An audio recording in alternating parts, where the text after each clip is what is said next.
Seattle, and James from Seattle too.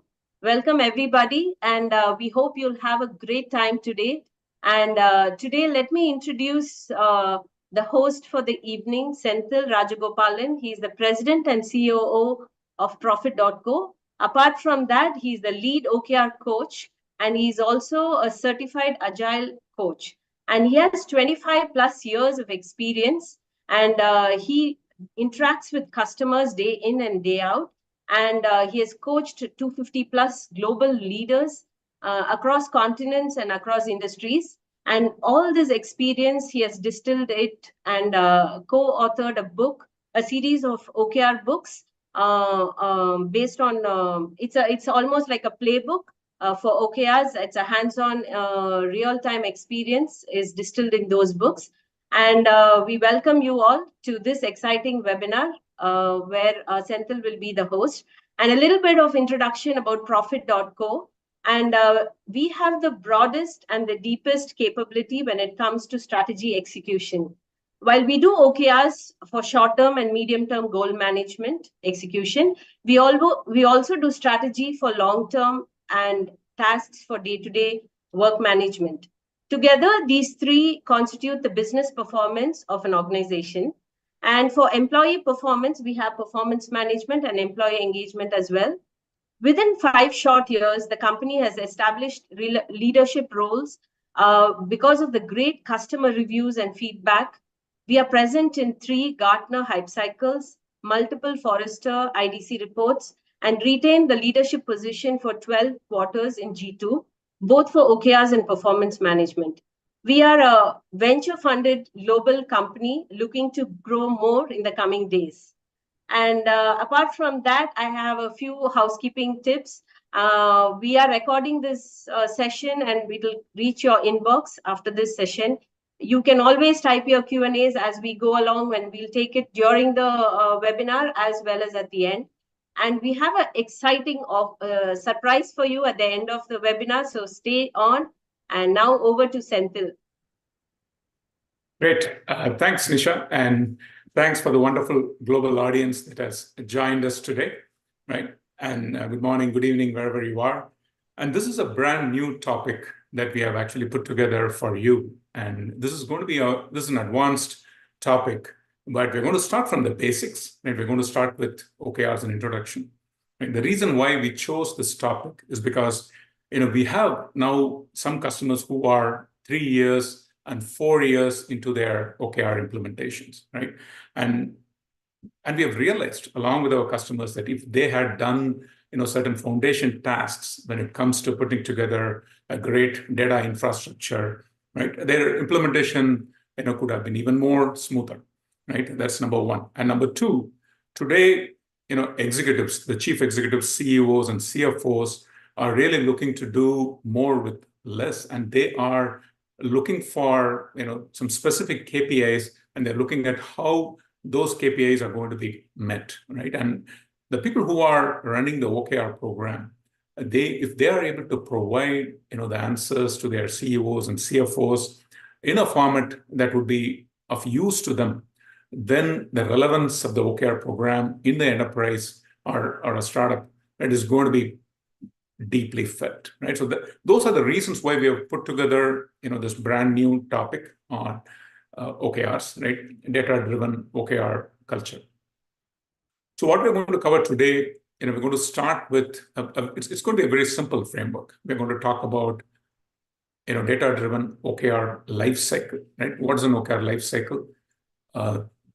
Planning, execution, engagement, and learning, right? So that's going to be talked about in a lot more detail as we go along. We're also going to talk about a very special section called data infrastructure for OKRs, right? What is the recommended infrastructure? What are the few basic things that we need to take care, right? And the last 15 minutes, we're going to leave for Q&A, right? So that's the plan for the day, right? So let's jump straight into OKRs, right? I'm sure many of you here have heard of OKRs and are quite familiar with OKRs, right? But we will start with an introduction. OKRs are nothing but a very simple strategy execution framework, right? And throughout this session, I may ask a few questions and would really appreciate your answers. And our host, Nisha, may select a few of you, for some special prizes, right? So here is my first question, right? If OKRs are nothing but a strategy execution framework, right? Can you name any other strategy execution framework that you may be familiar of? Right? Are there any other strategy execution frameworks that you've heard? Yeah, BSA is absolutely right. Right? BSA expands as balanced scorecard. Anything else? Anybody? Yeah, balanced scorecard, MBO. Right? You hit it. Right? So, what is really so different about OKRs? Right? And for people who are familiar with management frameworks, you know that quotient country is absolutely right. Right? KRA is absolutely right. Right?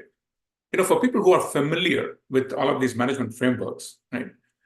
You may have a very fundamental question, right? Why OKRs, right? What is really so different about OKRs?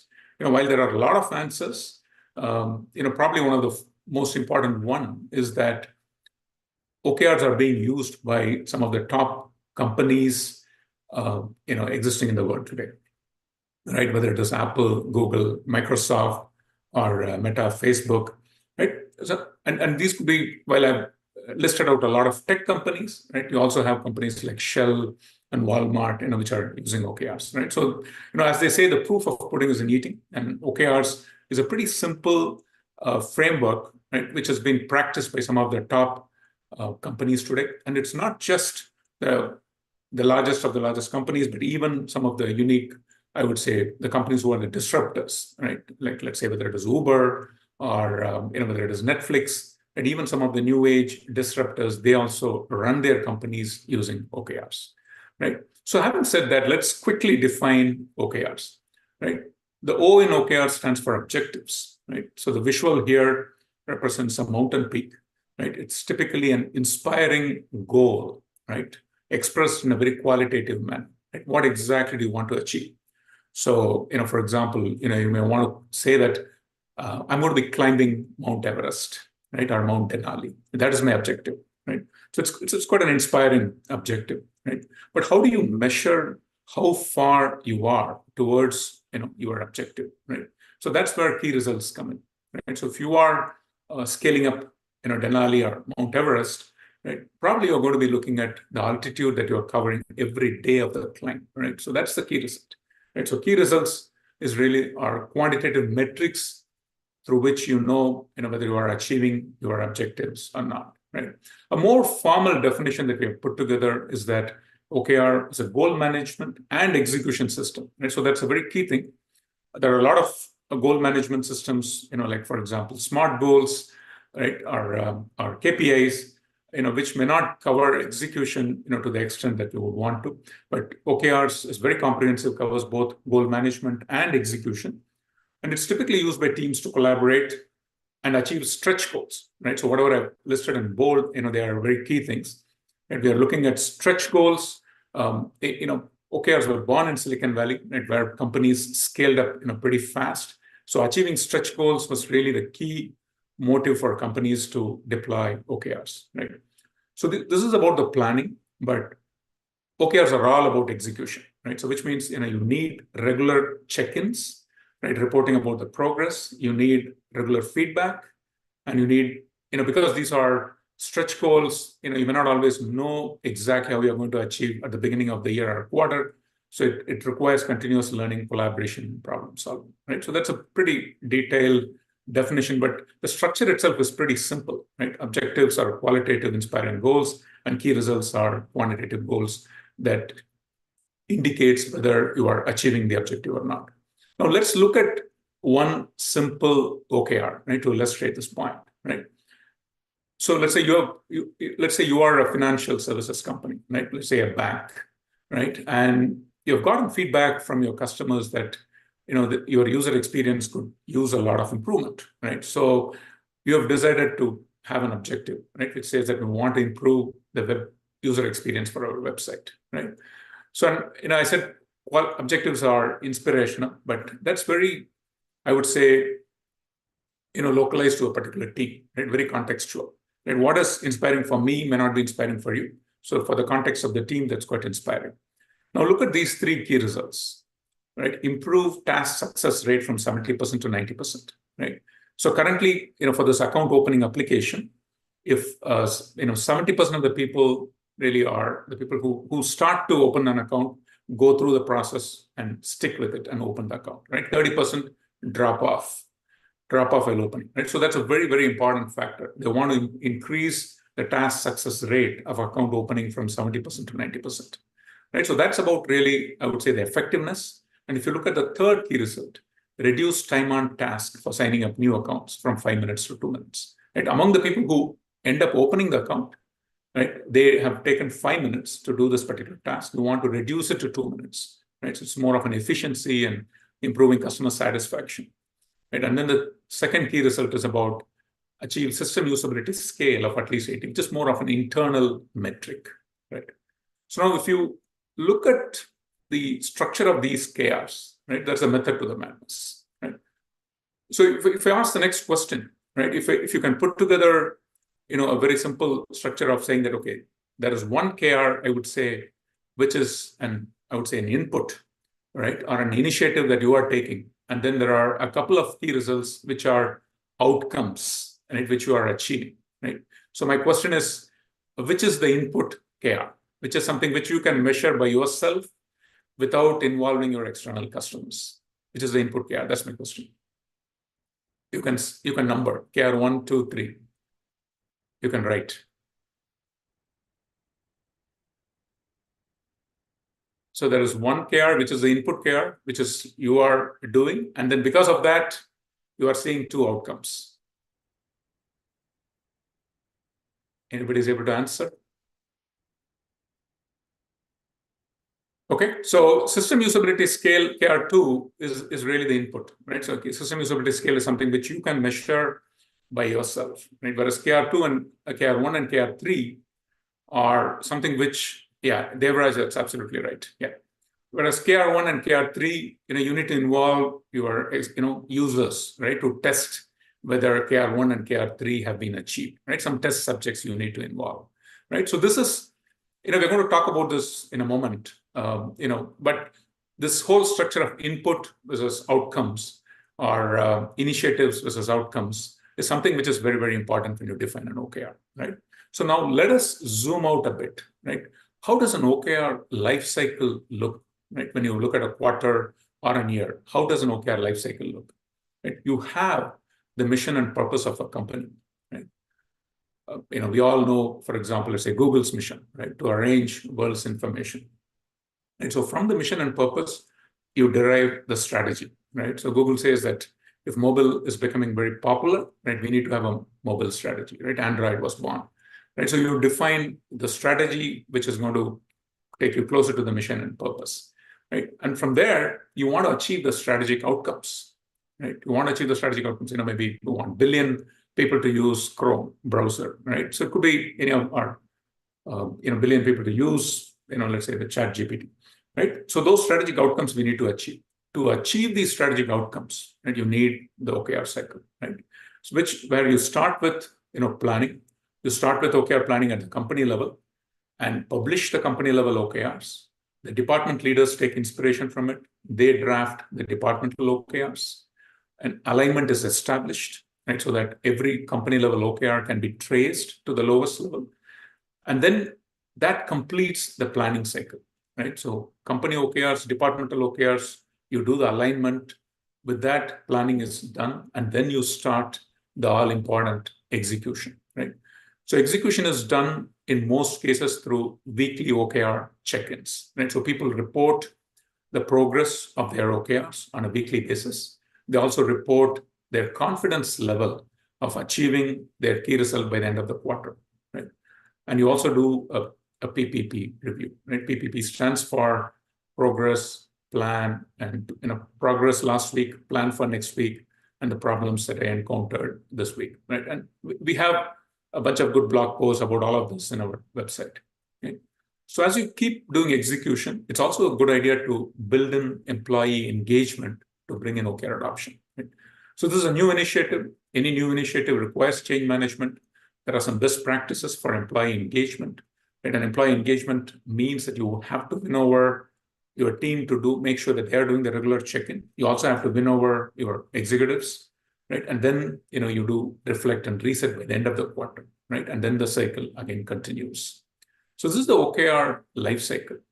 Now, Profit.co recommends a framework called the PEAL framework. And this entire webinar is going to about how do we execute the PEAL framework, right? So PEAL framework P stands for plan, right? We spoke about this. E stands for execute. The next E stands for engage, right? Employee engagement. And then L stands for learning, which is end of the quarter retrospective, right? That you do. And when you actually use a tool and when you explore it a little bit more, this is how it's going to look like, right? So in the planning cycle, as we saw before, you have OKRs defined at various levels. You do alignment, and then week after week, you do check-ins, you do team reviews, you have dashboards to report the progress, and you may have multiple ideas to improve engagement, including awards, maybe great hashtag conversations, and then end up with end of the quarter reflection, right? So that's really the foundation for the session today. So with that, let's jump straight into what is the data infrastructure that is required, right, for OKRs. So this is a brand new topic. You wouldn't find this anywhere else, but this is particularly useful if you are doing OKR implementation at a very large enterprise scale, right? You want to take care of this right at the beginning, right? So our recommendation number one is to establish a data dictionary. When you have key terms, it could be things like, for example, even revenue, right? We have seen OKR implementations where, one team calls it as revenue, another team calls it as ARR, another team might call it as sales, right? But instead, and even within those terms, how do you actually measure them, right? For example, sales, if you are a company like GM or Ford, the moment your vehicle, you have sold to your dealers, the sale is done, right? They don't care about whether the sale has been made to the end consumer, right? Whereas if you're a Tesla, then there are no intermediaries, selling to the end consumer is when sale has actually happened, right? So it's very important within the company, everybody has a very clear definition of each of these terms, and to have a good data dictionary defined, would be a great idea, right? The second thing would be to standardize on common KPIs. And this is particularly important, when you're using a tool and you want to do the alignment, right? For example, if you have sales, you have multiple regions doing sales, new ARR is being done by one team, expansion ARR is being done by another team.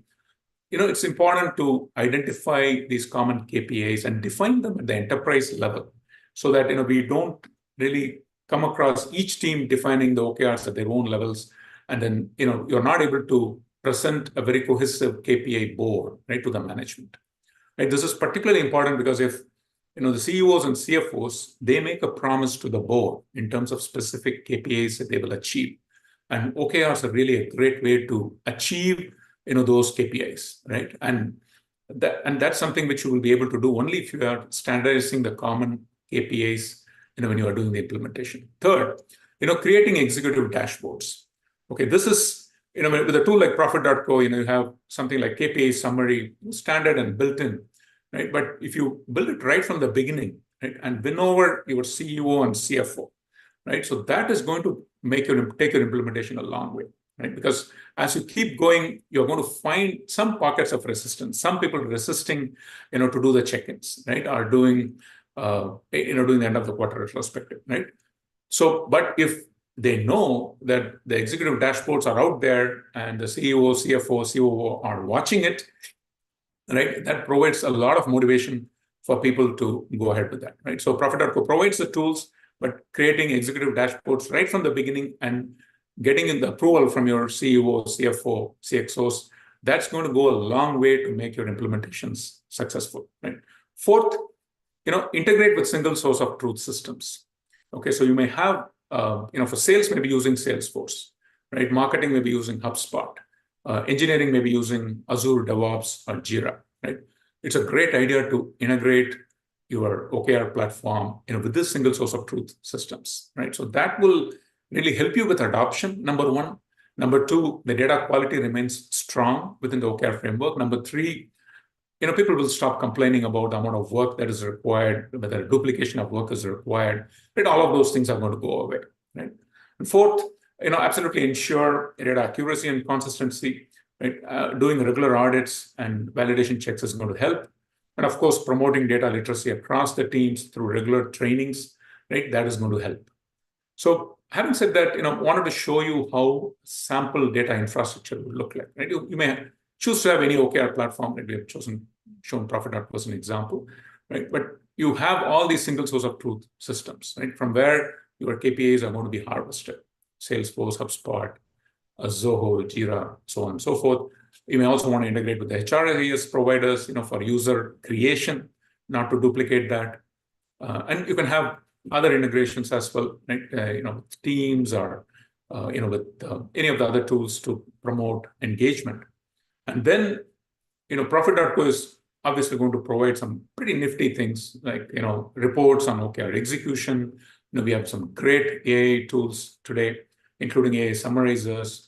And we have, QBR presentations, which can be generated on the fly, right? And, some specific custom reports as well, right? So all of this is going to really enhance and help you with strategy management, program management, and product management, right? So getting this data infrastructure right in the first quarter, second quarter, it's really going to help you a long way, as you scale up the program, right? We have customers who are, several thousands of users, and for all of them, we really help them with the data infrastructure right from day one, and that has really helped a long way with adoption. And I would say, wanted to reiterate the importance of keeping your CEOs and CFOs on board by providing them great KPI summaries, right? So with that, let's jump on to the next session, right? Probably one of the most important sessions, which is, how do you do data-driven OKR planning, right? So now going back, let's start with the end in mind, right? So your CEO and CFO, they have made a commitment,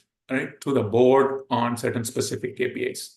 Right? So these KPIs could be revenue targets, profit targets, right? Maybe, team members, it could be other, new markets. Right? It could be some very specific KPIs, right? Revenue from new products. It could be some specific KPIs.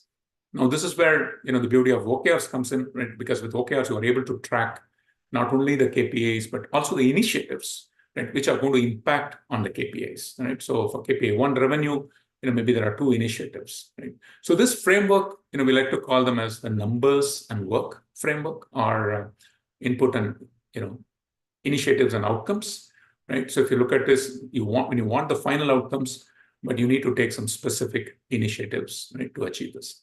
And this is where a certain amount of, hypothesis, right, comes in, right? Because when you're choosing specific initiatives to impact on the outcomes, right, certain level of experience is required, right? And you really need to choose the right initiatives to make an impact on the outcomes, right? So that's pretty important. Now let's see an example, and I would appreciate your answers here, right? So this is an OKR. This is a fintech software company. They want to expand their global presence, right? So that's their objective. And look at the KRs, right? Get at least 10 media mentions in new markets, increase revenue in new markets from 5 million to 8 million, increase the number of new markets entered from 2 to 5, localize the fintech solution, increase local partnerships, right? So among these KRs, if we go back to the same, I would say framework of, what are the initiatives? What are the outcomes? What are the initiatives that you are taking? Which KRs are actually the initiatives that you take, and which KRs are the outcomes that you are deriving, right? Can you list the initiative KRs, just the numbers? Which are those numbers? There are 3 initiative KRs, right, which are completely in your control, right? And then there are 2 outcome KRs, which are the result of your initiatives, right? Just looking at this, are you able to find which are the initiative KRs? So increase local partnership, it's an initiative, absolutely right? It's amazing, right? So Mehtab is absolutely right. 3, 4, 5 are initiatives, right? Because these are absolutely in your control, right? So media mentions is sort of, I would say, in the borderline, but this is, absolutely, number 2 is definitely an outcome, right? Hire a PR company in local markets. Priscilla, absolutely right. If you hire a local PR company, maybe you'll be able to do it, right? But this is absolutely an outcome, right? You don't know. But now look at how these KRs are played out, right? The initiative KRs, KR4, right, you're nearly 100% achieved. KR5, right, you're at 80% achievement, right? KR3, they're still on the way, right? But look at this one, right? I mean, still barely moved, right? KR2 has barely moved. Right? So what does it mean? Right? It means that there is something wrong with the input KRs that you have chosen, right? So maybe these initiatives are not going to cut it when it comes to, maybe you need a different product features, maybe you need different type of promotions, we don't know, right? But your revenue has not really moved, right? So this is where, the hypothesis of choosing the right input KRs, right, becomes very, very important. This comes with experience. And, we've written about this as well, and we cover a lot of this in our coaching program. But you need to really very closely monitor this, right, week after week. Right? If my input KRs have moved and my outcome KRs have not moved, we have a huge problem, right? So that's the idea. Now, we want to introduce, the case study for this particular webinar, we've done in a slightly different way. We have embedded this case study throughout this program, and I want to introduce the company, right, which we are doing. So the percentages, Lee, are really the achievement level, right? So here, for example, 4 out of 5 is 80%, right? It is 100% achieved, right? There's a bit of a mistake here. It's 3, actually. So 3 out of 5 is 33%, right? So that's what we mean, right, as a confidence level. It's not confidence level, it's actually the achievement level. I hope that answers, Lee. Yeah. So now we are introducing this company, right? This is a eco-friendly company, is an e-commerce company. They are trying to sell e-commerce products. They're trying to become the global leader. And these are the departments that they have, the functions they have. They have product development, they have marketing, they have sales, customer service, logistics, HR and training, and IT and systems, right? It's almost like a very specialized Amazon, right? Specialized Amazon type of a situation. Right? So when you do OKR, data-driven OKR planning, these are the steps that you want to take, right? You start with assess the current state with data, right? In the eco-friendly, this company, analyzes the customer feedback, and they discover that there is a dissatisfaction with delivery times and customer support response times, right? So they found that from customer surveys. So that defines their OKRs, right? So they have set future targets based on this insight. So the objective is enhance customer satisfaction. And KR1 is reduce average delivery time from 5 days to 3 days. And KR2 is increase 24-hour customer support, right? Response rate from 60% to 90%, right? So they've done the market survey, they've taken the feedback. Next, they're doing alignment of the OKRs across the organization. So customer service has taken the OKR, improve response efficiency, and logistics team has taken the OKR, optimize delivery processes, right? So that, customer service OKRs can be met only if logistics OKR delivers, right? So they're able to do the alignment across the board. And once you do, you also identify the dependencies and stakeholders, right? So logistics wants support from IT to make sure that there's a new tracking system for them to, optimize the delivery process. Similarly, customer service needs HR's help to train additional staff, right? So they establish the dependencies, and they also look at the historical, you may also have to look at the historical data to, impact on the objectives, right? So the product team finds high return rates. So they define their objective as, reduce product return rate, and the KR would be decrease return rate from 15% to 5%. Right? So, and similarly, you also want to incorporate market trends, right? So this company notes that there is a trend of zero waste products, which are really, sales are increasing. So hence they have an objective to expand zero waste product line, and which means product team needs to launch 10 new zero waste products, and sales has to achieve a certain amount of sales, right?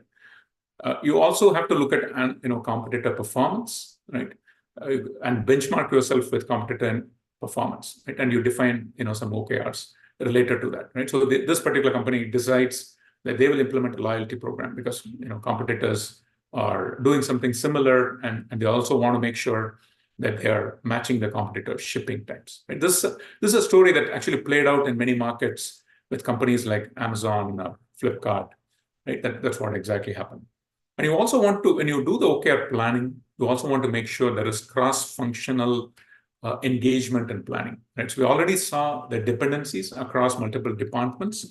You also want to make sure that HR and training departments, they contribute, and you set key results which are really measurable, right? Which are quantitative, which are measurable, right? Some examples are like this. And finally, as the quarter progresses, you want to make sure that you are using real-time data for continuous adjustment, right? So these are some ways in which you can do data-driven OKR planning.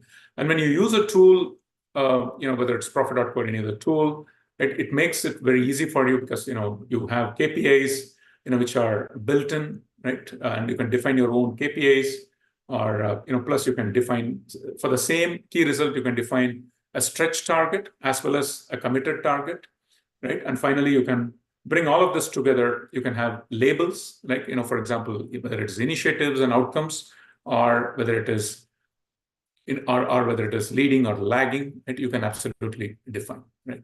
So Karthik has a question, do you involve all employees in OKR planning? We will answer it, during the Q&A session. Keep your questions coming, folks. That's super important, and we will be able to choose the questions and answer. And finally, having a great dashboard, through an OKR cockpit is what Profit.co offers. Will give you a good bird's eye view of how planning has been progressing in the whole organization. Right? So that really completes probably the most important session. But now, in terms of the phase, right? OKR execution is, I would say, the all-important phase when it comes to execution. And what can you do to improve execution? How can you do data-driven OKR execution? Right. So the number one thing is, make sure that you have regular check-ins, right? Frequent and structured check-ins, and monitor the percentage of people who are attending and doing regular check-ins, right? So that's super important. Again, the tools will provide you that, and this company absolutely does that.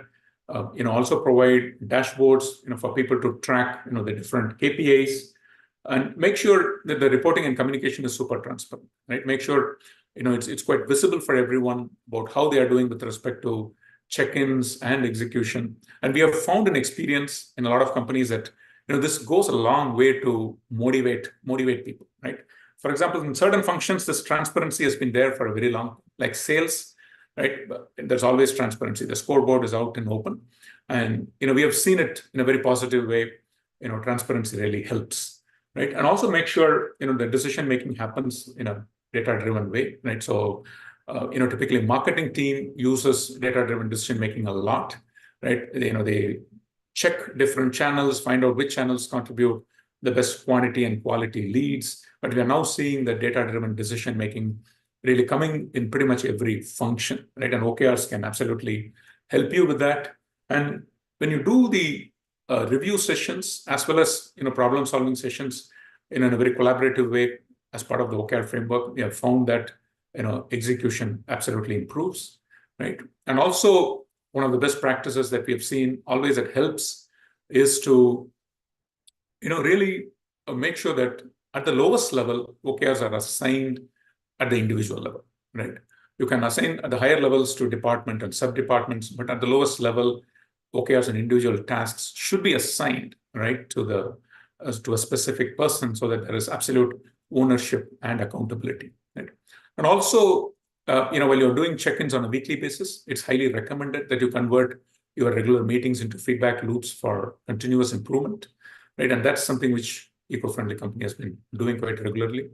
And you also provide the ownership for employees to define their own key results. So initially, the approach with OKRs could be top-down. But what we have seen with some of our customers who have been there doing it for 3 years, 4 years, is that you start seeing a lot of bottom-up, right? So if the company says that, hey, we need to hit this number of sales, then the product team might come out and say that, can we introduce this particular product, right? Or sales might say, can we try, this particular new strategy, right? It could be a partnership strategy. Marketing could say that, can we try this new innovative channel of webinars, right? So you see that empowering employees with ownership really makes a huge difference. And we also see that, good recognition and rewards for progress, when that is built in as part of execution, that makes a huge benefit. And finally, leveraging technology, right, for automation and efficiency makes a huge difference, right? Use a tool, use a good tool, that makes a huge difference, right? And again, when you use a tool, you will be able to see, the OKR captain, right? We have some customers, as I said, with thousands of users, right? And, with a cockpit, users will be able to see, the progress that has been happening on OKRs, which OKRs are lagging, and they will be able to drill down and, see the results. They will also be able to see, the check-in discipline, right? And in multiple ways, right? Check-in discipline across across weeks, across different departments, different regions. Right? You should be able to see that and monitor this very closely and take corrective action, right, pretty quickly. And finally, for people who are doing the check-ins, right, it's pretty important to have cutting-edge tools like things like AI summarizers, or even provide them facility to give commentaries as voice commentaries. Right? People can just give a voice commentary or a video commentary. Right? If you have a good tool that can provide all of this, it goes a long way with improving adoption. Right? Now, when it comes to engagement, right, we saw planning, we saw execution. Now let's look at data-driven OKR engagement. Right. So from our experiences, we have found these are some of the best practices. Right. So first, having a culture of transparency and communication really goes a long way. Right. And you can have this particular company, Eco-Friendly, does weekly all hands meeting. Right. Even in Profit.co, we have all hands meeting, where the OKRs are displayed quite transparently. It's visible for everybody to see the progress, and also make sure that you provide regular feedback and recognition, right? And this could be done with group meetings, and for specific people, managers can call in for one-on-ones, provide constructive feedback, coaching. That goes a long way. And as I said before, empowering employees with autonomy and ownership, that goes a long way. We have seen the cultural element really plays a very important role, with all of this, and cutting down the silos and making sure cross-functional collaboration is done. Right, with Profit.co, you can actually set up cross-functional teams. Right, so for example, a lot of startups have growth teams which pull people from engineering, sales, marketing, and product. Right, to create growth teams. Right, so you can do that, with several other initiatives as well, right? So want to improve your, let's say net retention, right? Or you want to improve, customer service, right? So doing this cross-functional collaboration and setting up OKRs, goes a long way. And many of our successful customers do this. They conduct regular pulse surveys, right? And you can do it in an anonymized way, right? When you use Profit.co, there are several other tools available to do this, right? This gives you feedback, right, from the rank and file about how the OKR program itself is going. Right? Ultimately, we want the OKR program to help people to focus, get things done, and really improve their own work life. Right? Apart from the fact that we are delivering on the promises to external stakeholders, we really want this to be done as well. Right? And finally, we have found great companies earmarking some time for celebrating success. Right, even small successes. Right, they might do a luncheons, they might do an Amazon gift coupon. It could be anything. Right? Plus, when you have a culture, right, which where people are, don't hesitate to come and talk about some new initiatives which they took and which didn't work out. Right, they're able to talk about their failures. Right, so that really goes a long way in terms of improving your engagement and eventually improving your OKR program. Right, so again. There are a lot of tools for you to do this, right? You can give, points and rewards, right? Many of you might have experienced this, right? You can also have, almost a social media type of interaction, right? Where you can have pre-built hashtags, you can have notifications, right? So definitely using a tool really helps you with all of that, right? And you can do awards and rewards for people. So we have seen planning, we have seen execution, we have seen engagement, and probably the final section, right, which is OKR learning, right? How do you really do data-driven OKR learning? And with OKRs, because the whole process is collaborative, right? You do the planning in a very collaborative way, right? You do execution, the check-ins are visible for people. Of course, with most tools today, including Profit.co, you can set the visibility, right? So if you have some sensitive data, you don't want those key results to be visible for everyone, you can do that.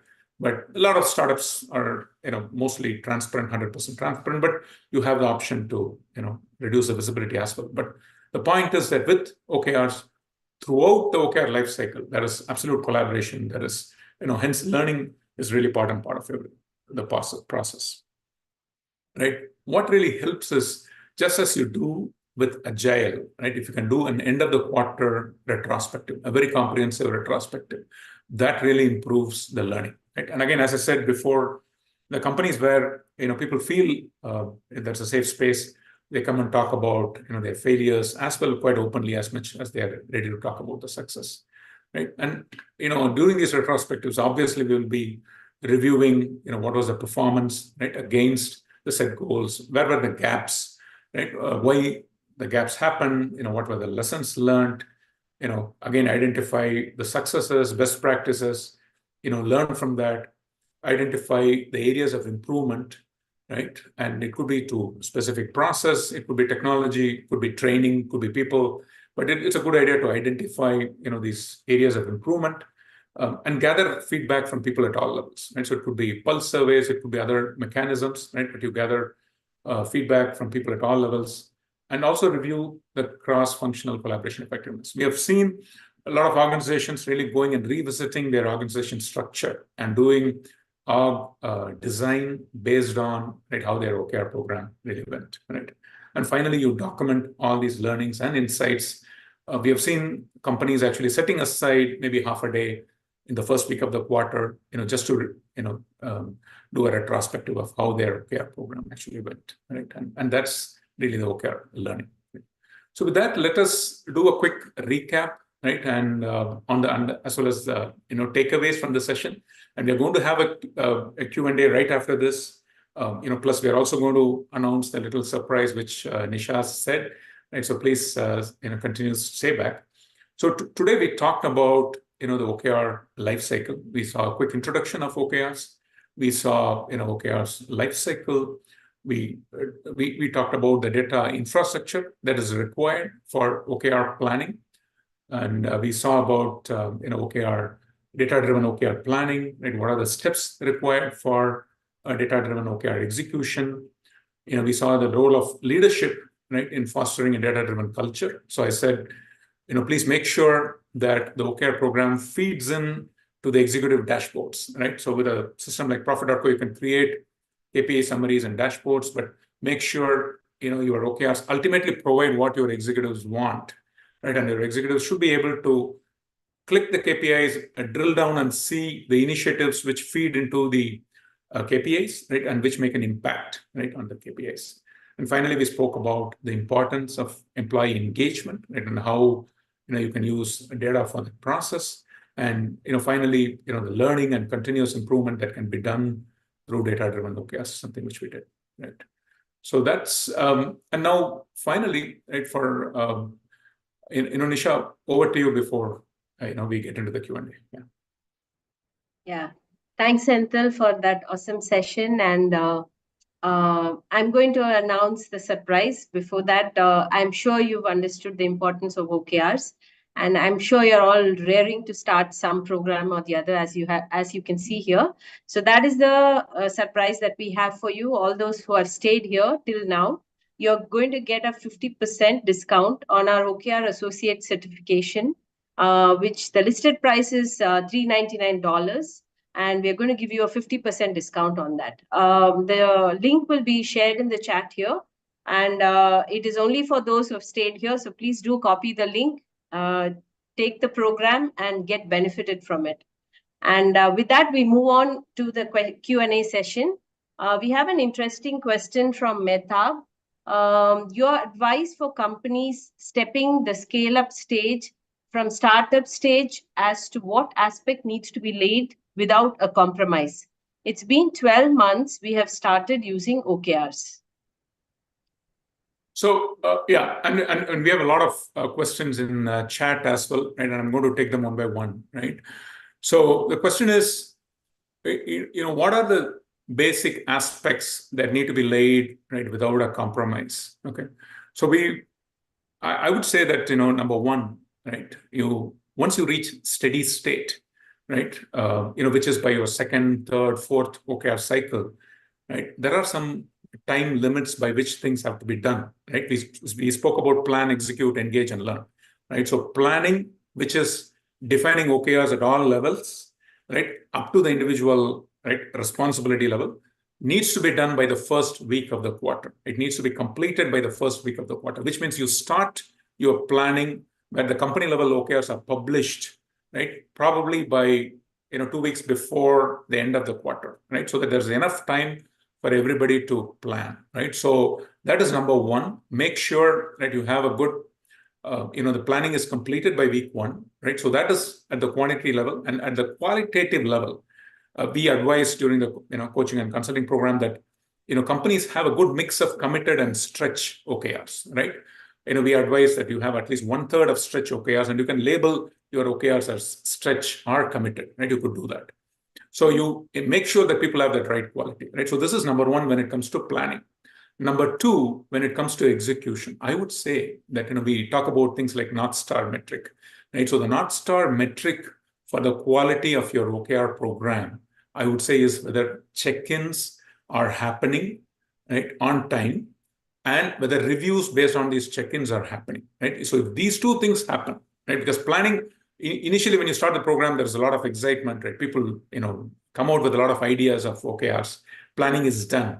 But then after that, people may not be checking in regularly, right? People may not be conducting reviews regularly, right? So one good advice is to make sure the calendars are locked, right? We have something called OKR calendar, right? You can lock in calendars of time, make sure people are checking in, and you can have carrots and sticks, right, for making sure check-ins done. So if check-ins and reviews are done, and that should not be compromised, right? So if you don't compromise on that, that's great. And then end of the quarter, retrospection, don't compromise, right? So if you do these three things and then do things like employee engagement, right, that should really help, right? I hope, Mehtab, that helped. And we will cover this plus a lot more, right, in future sessions as well as in the consulting sessions, right? Yeah. So let us take now, Mehtab, I hope that answered your question. Yeah. So let's. So we have a question from Devraj here. Before even arriving at the data dictionary, it is imperative to know the core data for the organization and the source of the same. Appreciate your views on this. Yeah, sure. Absolutely. So, based on all our experience these days, I would say that, start with the end in mind, right? Start with, your senior most executive, right? So it could be your COO, it could be your CEO or the CFO.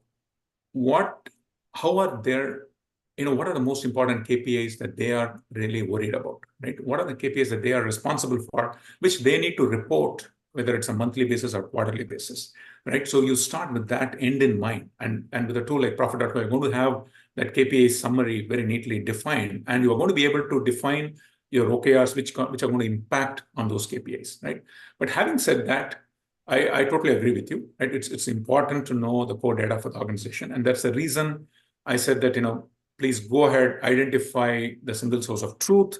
And I know in a very large enterprise today, data is absolutely fragmented, right, across the board. So a lot of companies, they start with, one function, right? They may start with one particular function, one particular level, and then they start scaling up, right? And data is really one part of it. I would say the more difficult things are the soft aspects of it, like what Mehtab asked, right, about check-ins, the importance of check-ins, etc. Right? But if you can start with the end in mind, and then you look at the single source of truth data repositories, right, and then from there, you make sure that you are able to have access, because ultimately for the OKRs, you're going to have 3 to 5 OKRs at every level, right? And you need to make sure that you have the right data for those, right? That's all you're really looking for. Yeah. So we have a next question from Laila. Are there industries or business units where OKRs make sense to have versus business units that don't? For example, we are in research where progress is slow and the culture doesn't seem to emphasize continuous improvement, but rather stick with the same process. But perhaps there's something I'm not seeing.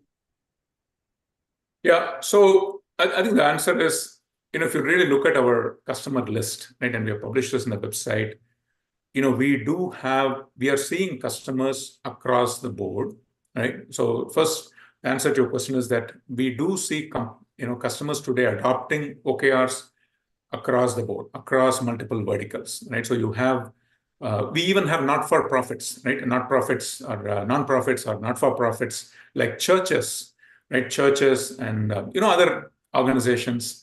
There's a company called Phoenix Rescue Mission. There are some churches, BYU, which is Brigham Young University, and Pathway, this associated with the Mormon Church, right? They are doing OKRs, right? So it is, and we have certain customers, I can't name them, but they are doing cutting edge telecom research, right? Which is going to come probably 2 years down the line. So they are our customers as well. So what we have found is that with those customers where, let's say progress may not, be very fast, like let's say, you may not have enough to report in a week, right? What those customers do, right, where they're into deep research, they may have monthly key results, monthly reporting, right? And instead of quarterly OKR cycle, they may have half-yearly OKR cycle, right, or annual OKR cycle. And this is true even for government and other agencies, right? They do that as well. But the short answer to your question is that OKR adoption is across the board, and the reason for that is probably because pretty much every company, every industry is looking at the tech industry, because tech industry is disrupting the world, right? They want to see what are the best practices which Silicon Valley is adapting, and then they want to see whether that's going to help them. Yeah. So we have another interesting question from Devraj again. Do you need always a software to implement OKR, or it can be started manually? So yeah, I think if you are a very small number, like let's say 25 or less, right, I would say, you don't have to bother with the software, right? Although I've seen, customers derive a lot of value out of it, but, if you're a startup with 10 people or 20 people, right, you can do without a software, right? You use a spreadsheet or a Word document to track it. But, the problems, as you start scaling up beyond that number, 50 people or so, there are a lot of problems with using, spreadsheets, right, that we have seen, right? Because you may not have predefined KPIs. You're not going to be able to, on the fly, generate, presentations for executives. There may be multiple versions going around, traceability, auditability of, people, whether they are, the KRs are being checked in once and not gone and tampered with. And all those things, a tool would make life much easier, right?